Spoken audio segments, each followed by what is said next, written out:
5,000 years ago, on a windswept plain, people dragged stones weighing 25 tons across hundreds of kilometres. Today, on that same island, stands a 310-metre glass skyscraper. Between these 2 points lies the entire history of English architecture. That is exactly what we're covering today. Subscribe to Axis Narrative and leave a like on the video. It goes a long way in helping the channel grow.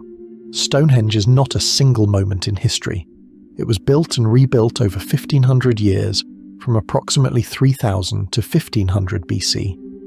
The first phase was a simple circular earthen bank with a ditch. The second phase saw the installation of wooden structures inside. Only the third phase brought the stone blocks we see today. The earliest traces of Stonehenge date to 3000 to 2800 BC. It was a cremation cemetery, a ritual calendar, and possibly a place of healing. The remains of at least 64 individuals have been found here. Isotope analysis showed that some of them were brought from afar, from Wales, from northern England. Stonehenge was a place of pilgrimage for the entire island. In 2020, researchers established that the large sarsen stones, up to 9 metres tall and weighing up to 25 tons, were brought from West Woods in Wiltshire, approximately 25 kilometres to the north. And in 2024 came an even more startling discovery. The so-called altar stone, weighing 6 tons and lying at the centre of the complex, originated from northeastern Scotland, over 750 kilometres from where it now stands. The route by which it was transported and the tools used to raise it remain open questions. Around 800 BC, a new culture arrived on the island, the Celts. Technically not a single people, but a group of related tribes who spoke Celtic languages and brought iron-working technology from continental Europe. Their architecture differed fundamentally from the megaliths of their predecessors. The Celts built hill forts, fortified settlements on hilltops, surrounded by several concentric rings of earthen ramparts and deep ditches. The largest and best preserved is Maiden Castle in Dorset. It covers an area of 47 acres, more than 30 football pitches. Its outer rampart reaches 6 metres in height. Several hundred people lived inside. Across Britain as a whole, there are over 3,000 hill forts of varying sizes, meaning that virtually every tribe had its own fortification. The primary type of Celtic dwelling was the roundhouse. Diameter ranged from 5 to 15 metres. The walls were woven from willow branches and plastered with a mixture of clay, straw and dung. The roof was conical and thatched, pitched at around 45 degrees to shed rain. Inside, a central hearth both heated the space and smoked the thatch, protecting it from rot and insects. There were virtually no windows. The Celts built no stone temples. Their sacred places existed in the open air, in groves, beside springs and rivers. 43 AD, Roman legions under the command of Aulus Plautius crossed the strait and land on the southern coast of Britain. Within 4 years, most of the island is under Roman control, and with military occupation comes a complete architectural transformation. The Romans do not build individual structures, they build a system. A road network stretching over 16,000 kilometres covers the island. These roads are straight, paved with stone, with drainage ditches along the sides. Some of them still serve as the foundation for modern roads today. London, then Londinium, was founded around 47 to 50 AD on the bank of the Thames. By the end of the 1st century it was already a city with a forum, a basilica, an amphitheatre and a port. The Forum of Londinium was the largest north of the Alps, measuring approximately 170 by 167 metres. The Romans built with stone, brick and concrete, materials the local population had barely used before.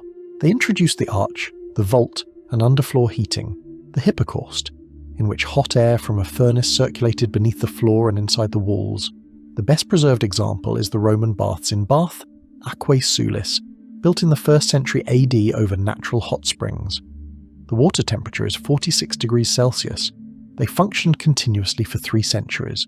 The most monumental structure of Roman Britain remains Hadrian's Wall, built on the orders of Emperor Hadrian beginning in 122 AD. It stretched 117 kilometres from the Solway Firth in the west to the mouth of the River Tyne in the east.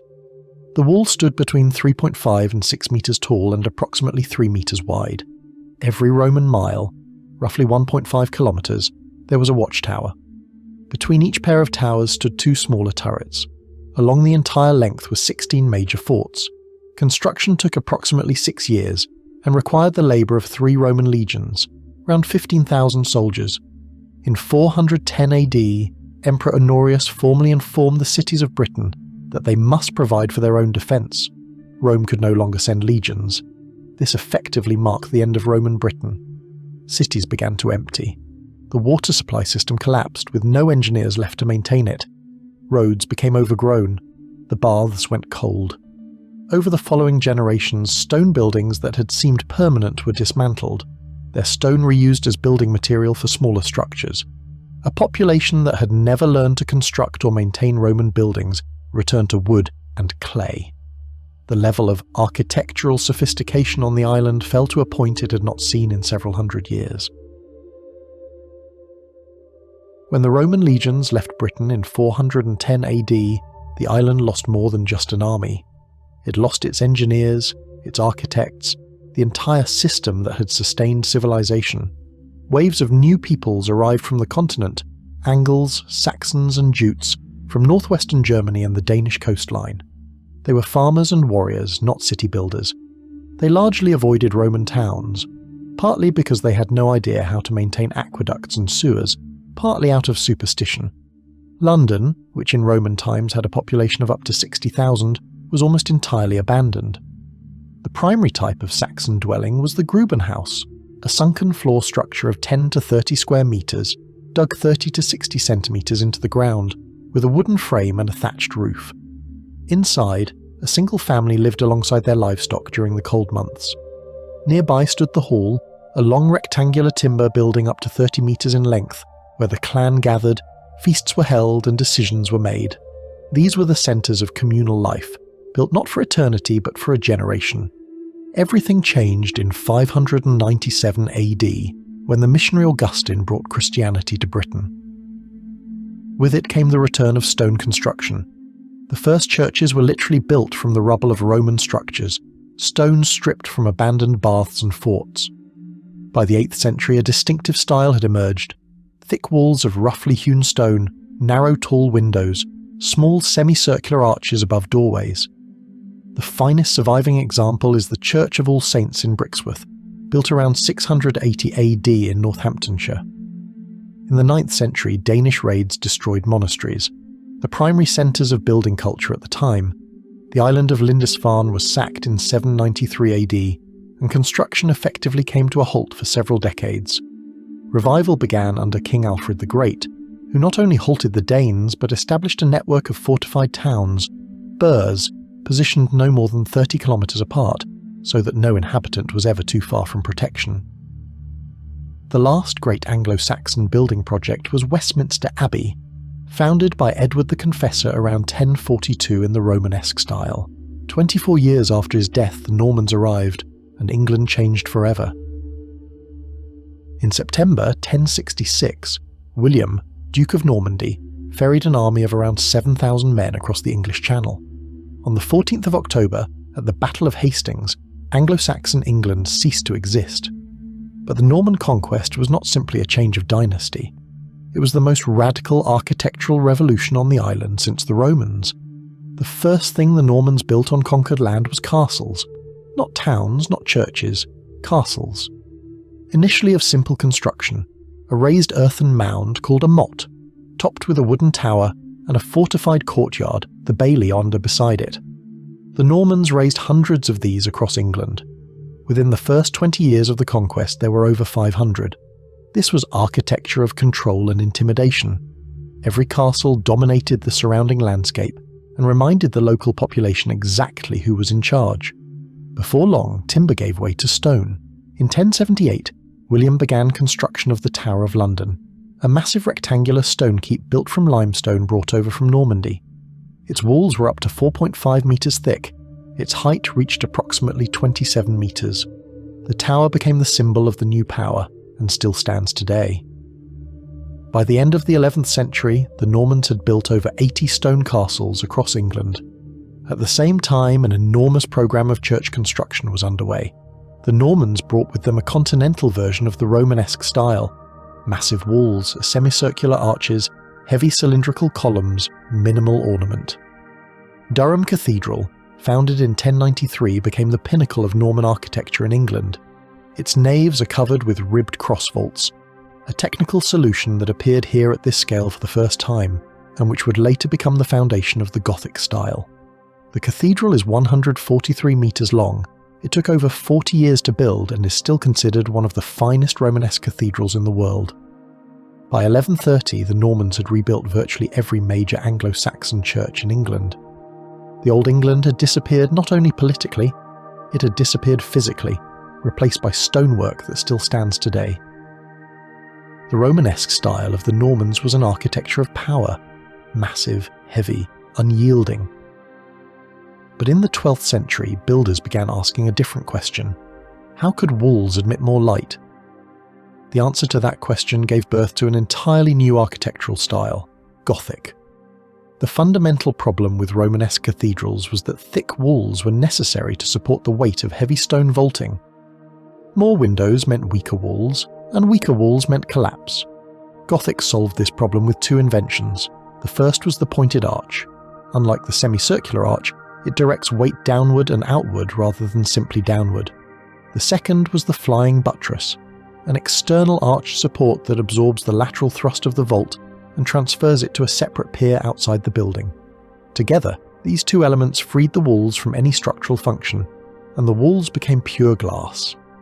The first major Gothic structure in England was the choir of Canterbury Cathedral, rebuilt after the fire of 1174 by the French architect William of Siens. But English Gothic quickly developed its own character, distinct from the French. The French reached upward, maximum height, pure verticality. The English instead stretched their cathedrals outward in length and breadth. Salisbury Cathedral, founded in 1220, is 144 metres long, one of the longest in the world. Its spire, at 123 metres, remains the tallest medieval structure in Britain. Gothic architecture in England passed through three phases. Early English, 1180 to 1275, elongated narrow lancet windows, simplicity of form. Decorated, 1275 to 1375, windows filled with geometric and flowing tracery, rich ornament throughout. Perpendicular, 1375 to 1520, a purely English invention found nowhere else in the world. Vertical lines of tracery run the full height of every window, and the vault transforms into a lacework of stone known as fan vaulting. The finest example is King's College Chapel in Cambridge, completed in 1515. Its fan vault is still considered the most technically complex stone construction of the medieval period. Over 350 years of Gothic building, England became covered in a network of cathedrals, abbeys and parish churches. By the end of the 15th century, the country had more stone churches per capita than any other nation in Europe. In 1485, a new dynasty came to the English throne, the Tudors. The country had just emerged from 30 years of civil war, the Wars of the Roses, and the new kings needed an architecture that spoke not of God but of power. Gothic cathedrals were built for the glory of the church. The Tudors built for the glory of themselves. The defining building material of the age was red brick. After centuries in which stone had been associated with churches and castles, brick became the symbol of a new secular wealth. Tudor mansions are instantly recognisable by several features: timber-framed facades of black oak beams and white plaster, decorative chimneys of elaborate and individual design, no two alike, large windows with fine mullions, and the characteristic four-centred arch above doorways, flattened and almost horizontal, in contrast to the sharp points of Gothic. The most ambitious Tudor project was Hampton Court Palace. It was founded in 1514 by Cardinal Thomas Wolsey, the most powerful man in England after the king. Construction cost over 200,000 crowns. When Henry VIII saw the palace, he wanted it for himself, and he got it, compelling Wolsey to gift Hampton Court in 1529. Henry immediately began expanding it. The Great Hall, built between 1532 and 1535, became the last great medieval hall of the English monarchy. Its hammer-beam timber ceiling remains one of the most beautiful in England. Contemporary accounts record that the masons worked through the night by candlelight. Such was the king's impatience. Tudor architecture reflected profound social change. Between 1536 and 1541, Henry VIII dissolved the monasteries. 800 religious houses were closed, their assets seized, their buildings dismantled or sold. This released enormous quantities of land and stone, which immediately went into the construction of new private mansions. The middle classes, merchants, lawyers, government officials, gained for the first time in English history the means to build substantial stone houses. Architecture was no longer the exclusive privilege of the church and the crown. By the end of the 16th century, Tudor mansions covered the entire English landscape. Some still stand today. Little Morton Hall in Cheshire, built between 1504 and 1610, is still considered the finest example of Tudor timber framing in England. Its walls are so uneven and warped by time that the building appears to be on the verge of collapse. It has been standing for 500 years. In the night of the 2nd to the 3rd of September 1666, a fire broke out in a bakery on Pudding Lane. Over 4 days it destroyed the greater part of medieval London, 13,200 houses, 87 parish churches, the city market, the prison, and the old St. Paul's Cathedral. Around 70,000 people were left without shelter. It was a catastrophe, and at the same time, the greatest architectural opportunity in the history of England. King Charles II entrusted the rebuilding of the city to a group of architects, among them a 34-year-old mathematician and astronomer with no real experience of construction, Christopher Wren. He proposed a complete replanning of London along the lines of Paris and Rome. Wide diagonal boulevards, open squares, a unified architectural ensemble. The proposal was rejected. Landowners demanded reconstruction on the old foundations, but Wren was given what mattered most: permission to design a new St. Paul's Cathedral and 51 parish churches. Construction of the new St. Paul's Cathedral officially began in June 1675. Wren personally oversaw the work for over 35 years. He lived to see its completion in 1711 at the age of 79. The cathedral's dome, rising to 111 metres, dominated the London skyline for 2 centuries. Its construction is unique. There are in fact 3 domes, an outer lead dome, an inner decorative dome, and between them a hidden conical brick cone that carries the entire structural load. Wren solved an engineering problem that had defeated other architects: how to make a dome that was beautiful both from the outside and from within. The style of Wren and his contemporaries was English Baroque. Symmetrical facades, massive columns, decorative pediments, grand proportions. But unlike Spanish or Austrian Baroque with their excessive ornament, the English version remained restrained and rational. Wren maintained that beauty in architecture arose from geometry, not from decoration. His 51 churches in London, each one different, none repeating another, still define the character of the city today. Working alongside Wren in this era were John Vanbrugh and Nicholas Hawksmoor, the authors of the most theatrical and monumental works of English Baroque. Blenheim Palace in Oxfordshire, built by Vanbrugh between 1705 and 1722 as a gift from the nation to the Duke of Marlborough, covers 18,000 square metres and remains to this day the only non-royal, non-episcopal house in England to hold the title of palace. Winston Churchill was born there. When George I of the German House of Hanover came to the English throne in 1714, England was tired of the theatricality of Baroque. The new taste of the age turned toward antiquity, toward the clean lines of ancient Greek temples and Roman villas. Architecture became calm, symmetrical and rational. It was the style of an educated person who had read Vitruvius and travelled through Italy. A Georgian house is easily recognised: a symmetrical facade, an equal number of windows on either side of the central entrance, sash windows with slender frames and fine glazing bars, a classical portico with columns or pilasters above the door. Buildings were constructed predominantly from yellow London stock brick or honey-coloured Bath limestone. Proportions were determined mathematically. The height of a room was to correspond to its width, and the width of a window was to match the spacing between windows. The most perfect embodiment of the Georgian ideal was the city of Bath. Architects John Wood the Elder and his son John Wood the Younger transformed a modest spa town into an architectural masterpiece. The Royal Crescent, completed in 1774, consists of 30 individual houses, united behind a single curved facade, 150 metres in length, fronted by 114 Ionic columns, each standing 14.3 metres tall. From the outside it reads as one monumental palace. Inside are private apartments for wealthy visitors. The concept of a collective facade concealing individual dwellings was a revolution in urban architecture. In London, the Georgian era gave birth to the Square, a private landscaped garden surrounded by uniform terraced houses. Grosvenor Square, Berkeley Square, Portman Square, each formed a neighbourhood for the upper classes. Access to the central garden was reserved for residents with a key. This model, private open space at the heart of a city block, defined the character of the London districts of Mayfair and Belgravia for 2 centuries to come.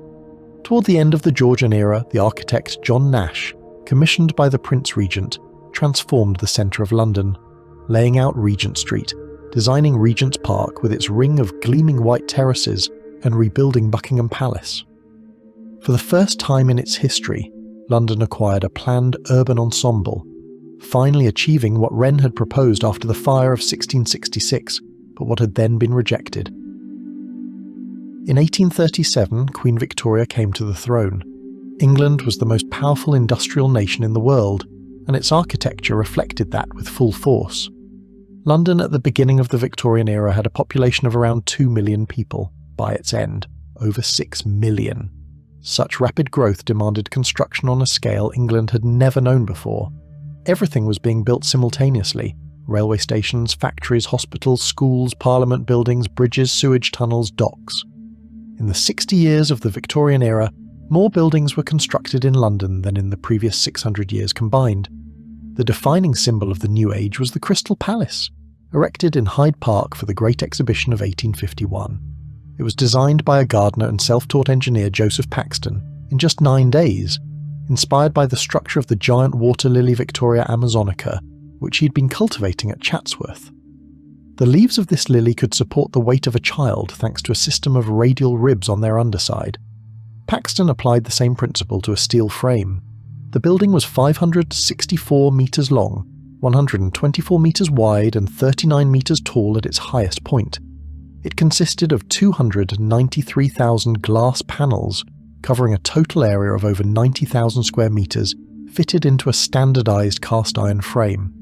5,000 workers erected it in 39 weeks, a record made possible only by the industrial manufacture of standardised components. After the exhibition, the palace was relocated to a hill in Sydenham, where it stood until 1936, when it burned to the ground in a single night. At the same time, the Victorian era was gripped by the Gothic revival. Architects Augustus Pugin and Charles Barry began construction of the new Palace of Westminster in 1840, after the old one had burned down in 1834. Pugin insisted on the Gothic style, believing it to be the only truly English and Christian architecture. He personally designed every detail of the interior, from mosaic floors to wallpapers, from inkwells to coat hooks. The result was 1,100 rooms, 3 kilometres of corridors, 100 staircases and the Tower of Big Ben standing 96 metres tall. Pugin himself did not live to see it finished. He died in 1852 at the age of 40, broken by overwork and mental illness. The Gothic revival extended far beyond government buildings. Across England, new churches in the medieval style were built alongside university buildings, railway hotels, courthouses and town halls, all with towers, spires and pointed arches. The Victorians genuinely believed that Gothic was a moral architecture, one that elevated the spirit and built character. The railway transformed not only transport but the architecture of cities. Stations became the new cathedrals of the age. Vast iron and glass canopies over the platforms, combined with lavish Gothic or Renaissance facades. St Pancras Station in London, opened in 1868, had at the time the largest single-span roof in the world, 73 metres wide and 210 metres long. It was engineered by William Barlow without a single internal column. The hotel facade by architect George Gilbert Scott, with its spires and towers, became an icon of Victorian Romanticism. Toward the end of the 19th century and into the 20th, a reaction to industrial excess emerged, the arts and crafts movement.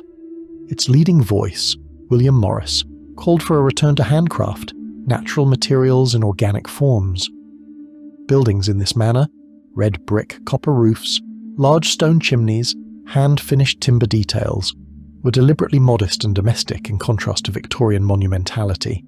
The style directly shaped the development of suburban and country cottage architecture across Britain throughout the 20th century. After the First World War, architecture changed sharply. Modernism of the 1920s to 1950s rejected all ornament as dishonesty. A building was to look exactly as it was built. Concrete, glass, steel, straight lines, no columns or spires unless they served a structural purpose. In the 1950s to 1970s, brutalism took this logic to its extreme. Massive concrete monoliths without any decoration filled English cities, large housing estates, universities, theatres. Some remain deeply controversial to this day. Some regard them as the honest architecture of an industrial age, others as the greatest urban planning mistake in English history. The high-tech architecture of the 1980s turned buildings literally inside out. Lloyd's of London, built by Richard Rogers in 1986, placed all service systems, lifts, staircases, pipes, ventilation, on the external facade so that the interior space could remain as flexible and open as possible. The building looks like an industrial installation, and yet it stands a few minutes' walk from the medieval Tower of London. Today's London skyline summarises this entire 5,000-year history in a single glance. The Shard, 309 metres tall, 95 floors, completed in 2013 and designed by the Italian architect Renzo Piano, stands a few hundred metres from the medieval Tower Bridge. Around it, the Victorian London Bridge Station, Georgian mansions of Mayfair, Baroque churches by Wren, and the remains of a Roman amphitheatre beneath the foundations of the Guildhall. From Stonehenge to the Shard, 5,000 years, one country, one unbroken conversation between human beings and stone.